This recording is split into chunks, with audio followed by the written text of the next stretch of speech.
අදත් තවත් යහපත් දවසක් දෙවියන් වහන්සේ ඔබටත් මටත් දීලා තිබෙනවා.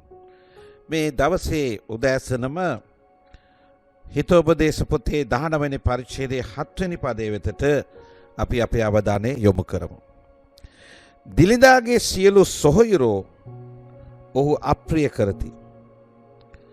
එසේ නම් ඔහුගේ මිතුරෝ ඊටත් වැඩියෙන් ඔහුගෙන් දුරු නොවෙද්ද.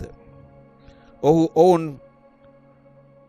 පස්සේ දුවතත් ඔවුන්ට ලං විය නොහැකිය.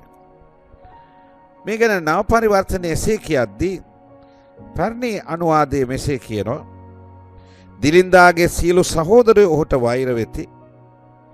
ඔහුගේ මිත්‍රයෝ කොපමණ වැඩියෙන් ඔහුගෙන් දුරු නොවෙද්ද.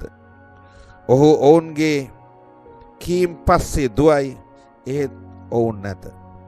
දැන් බලන්න, දිලිඳු මිනිසෙක් කියන්නේ කොතරම් අසරණ තත්වයට වැටෙනවද.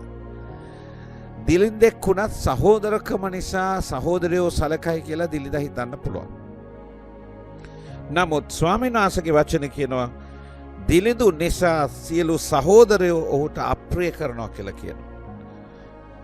දිලිඳුකම නිසා ඔබගේ සහෝදරයෝ සියලු සහෝදරයෝ වෛර කරනවා කියලා තව විදිහකට කියනවා.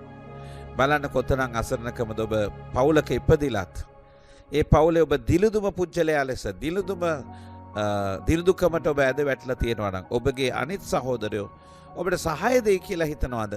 බොහෝ විට ඔබ ඒකෙන් ඔබ වේදනාවට පත් වෙනවා. ගොඩක් රට ඔබ පවුලෙන් කොන් වෙනවා, අයින් වෙනවා. ඔබ එවැනි කෙනෙක් නම් සමහර විට ඔබ දිලිඳුකම නිසා සහෝදරයන්ගෙන් ඈත් වෙලා ඇති. දැන් ඔබ මිත්‍රයන්ට ලං වෙන්න යනවා. නමුත් මිත්‍රයොත් මොකද්ද කියන්නේ?